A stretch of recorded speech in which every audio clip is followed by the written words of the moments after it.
Hi, it's Stephanie Everett here for the Suburban Chateau, and it's time for day 19 of our countdown to Christmas. Today is a very special day as I'll be joined by my daughter, Sarah Everett, from Just My Typewriter.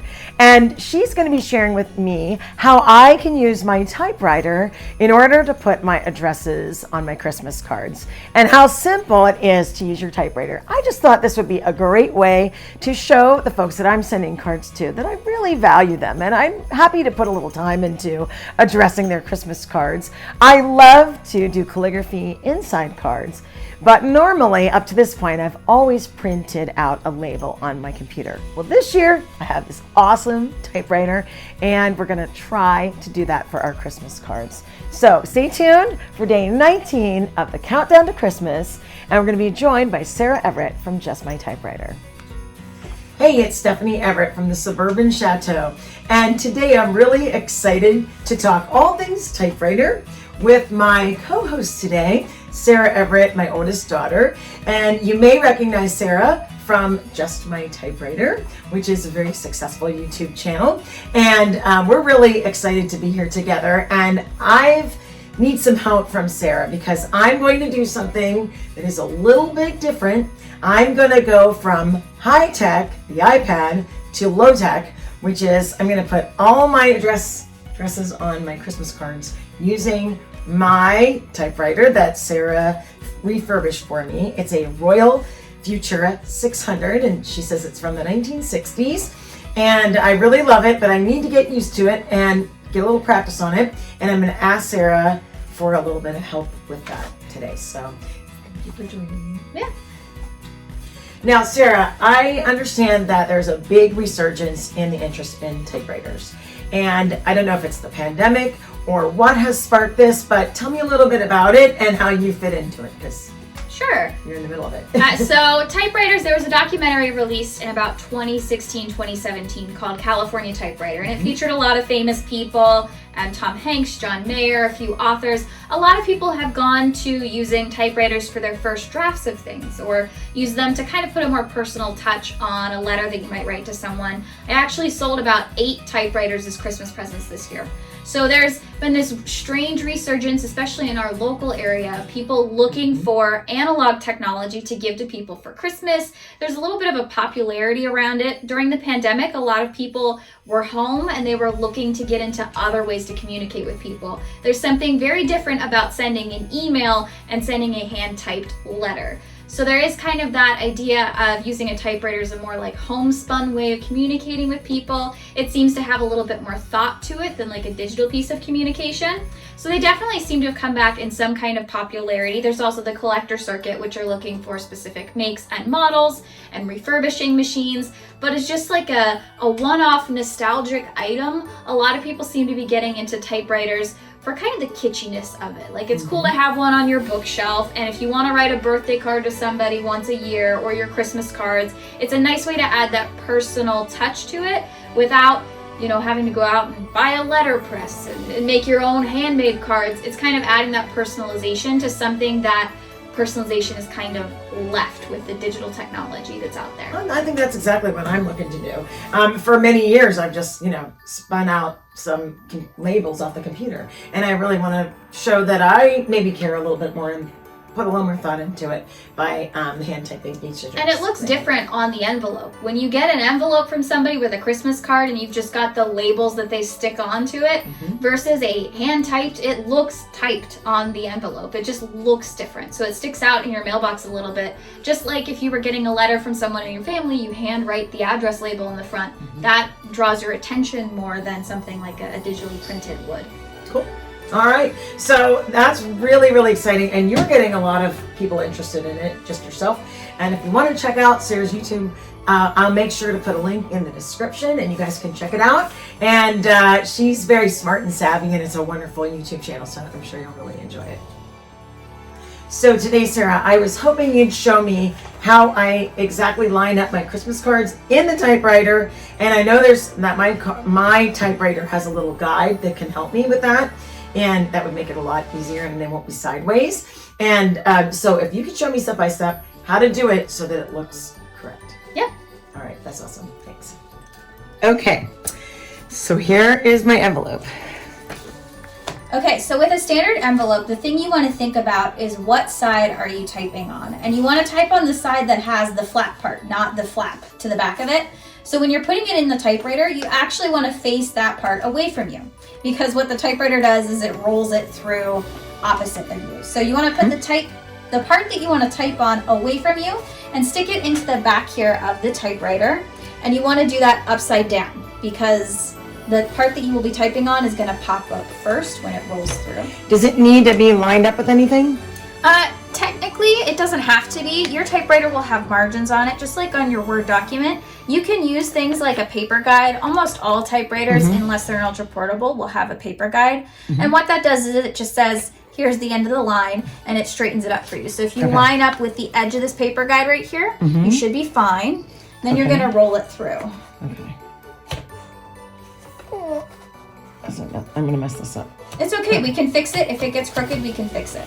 Now, sometimes... It's not happy. Yeah. With thicker paper, sometimes you can have to shove it, right? So if we're pushing through here, we're just going to have to kind of figure out where the angle is. Okay. Sometimes you have to use a little bit of force because it's technically typing on two pieces of paper. Isn't there a way to line it up, like by loosening something?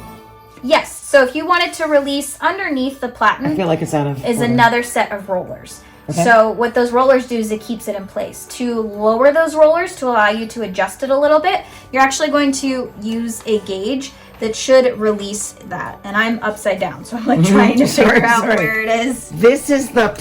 Okay, so we're going to start with the return address.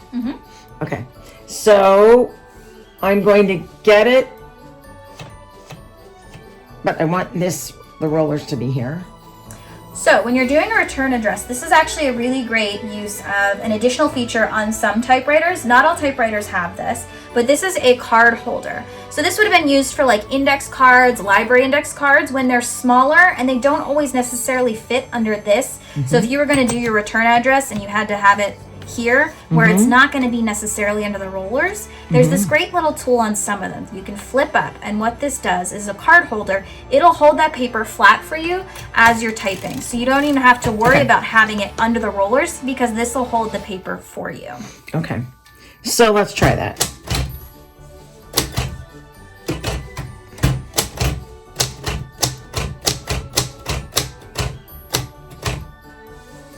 All right, well that's not terrible. And then I just bring it back to about the same place. Okay, so we'll just pretend for now.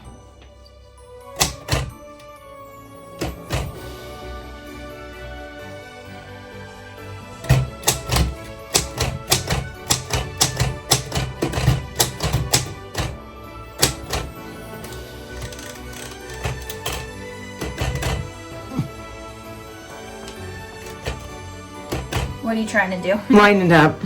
Here's your backspace if you need to go backwards. Okay. All right.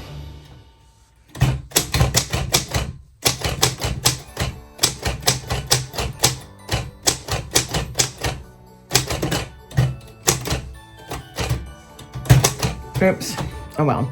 Okay, so I got that one pretty well. So then to do the main address, you're going to be kind of eyeballing to get it in the center of the card. So it doesn't have to be perfect. That's kind of the nice thing about analog things is that you're kind of going for that crafty feeling. So you'll see here when you're doing the address for the center of the card, you don't want to start directly in the center because you'll be typing off the page. So you want to start just a little bit off of center and think about how long the address is going to be and how you're going to center that.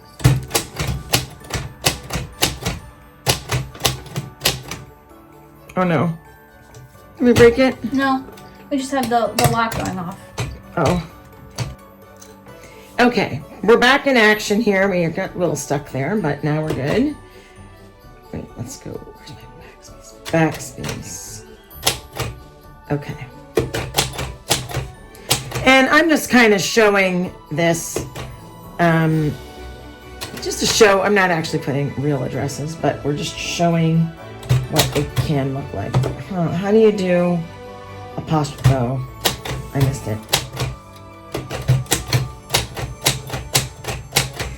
I think I need a little more practice with this for sure.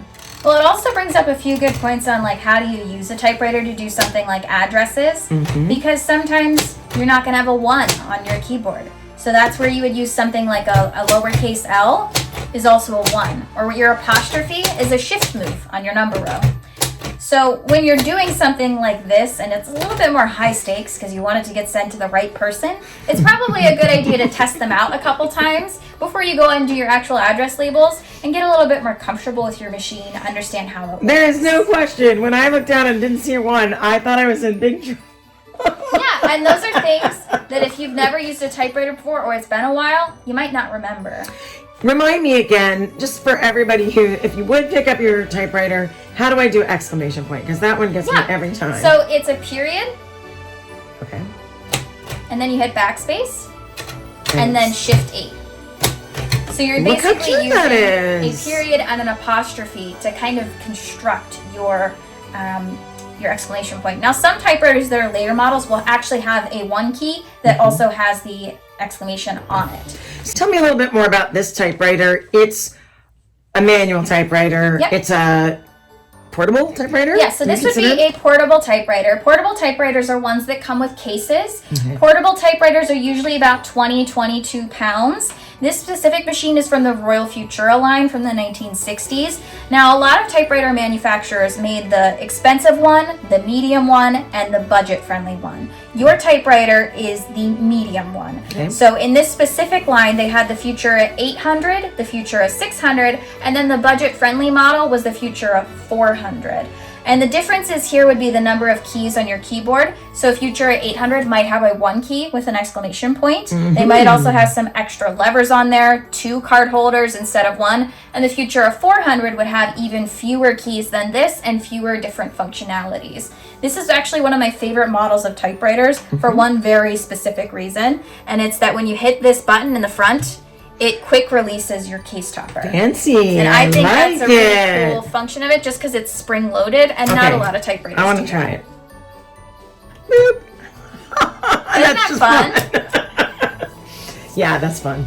That's fun. Well, I need a little more practice, but I'm gonna stick to it and try and finish these all on the typewriter. So I appreciate you showing me how to do it. It's definitely a labor of love. Like, you have to have patience to do this. And you have to be willing to put in the time. There's a reason. That's why I'm doing it. Yeah, there's a reason it's easier to print out stuff than it is to type them. So another option could be putting in a page of labels. Absolutely, and that might be a better option for some people because of the thickness of an envelope is 2 sheets of paper. Yeah, I think maybe that's what I'll try too. When you're doing something like using stickers, you're only using 1 sheet of paper. It's a standard size sheet, so you don't have to worry as much about using your card holder at the top of an envelope, and you can also redo them. If you mess up, you can just go to the next sticker. Okay, cool. All right, I love it. I'm going to keep trying. Thank you. Well, thank you so much, Sarah, for showing me the basics. Real quickly, if somebody would run into a typewriter, say they're out thrifting or shopping, what are, like, say, a couple of key things to look for? If you just have a minute to test it out, what are you mostly looking for? Yeah, well, I think the big things here would be to think about the kind of typewriter it is, right? Something like this size is a portable typewriter. They make smaller ones that are called ultra portables. They're 8 pounds. And then you've got your big desk standard ones, which are like 50 pounds and a really good piece of exercise equipment. When you're out there testing your typewriter and you just want to see if it works, the big things here to look for are, do the keys move? Does the carriage move? So we actually had trouble with that on yours. The margins got stuck right in the middle. But a good way to test out if your carriage actually moves is to use your carriage return lever. See if it moves it to one side. And on the other side, you'll have a lever over here behind one of the knobs. If you click that, it should move your carriage the other way. If you've got movement on your carriage and it feels like there's tension on your carriage, then you don't have to worry about a drawband snapping. That's an easy thing that you don't have to worry about repairing. The next thing to look for is if your keys actually advance your carriage forward. So as you're typing, does it move your carriage forward or not? Sometimes they get stuck and sometimes they just don't work in general. So you have to think about, does this key move the carriage forward? Is it getting stuck in some places? This is a machine that obviously needs some repairs. And those are things that maybe you don't want to mess with as, an intro to typewriter collector. So it's how it moves your carriage along. So those are the big things to look for. Don't worry as much about like the cleanliness of it. It's really easy to clean up a dirty and dusty typewriter, but look for the working functionality pieces of it. Do the keys move the carriage? Does the carriage move freely? So those are the big things to look for.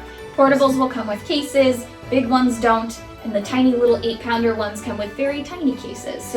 And if you're interested at all, Sarah has all of these topics on her channel, and you can check them out, from purchasing large and small and doing a lot of repairs and getting just the basics of all those things, and a lot of the history. She does delve into the history as well. So thank you so much, and thanks for helping me with my little project. And now I gotta just sit down and be patient and get your spend some time. Yeah. I'll make some hot cocoa and sit there and figure this out so that I can have my Christmas cards ready. Thanks so much.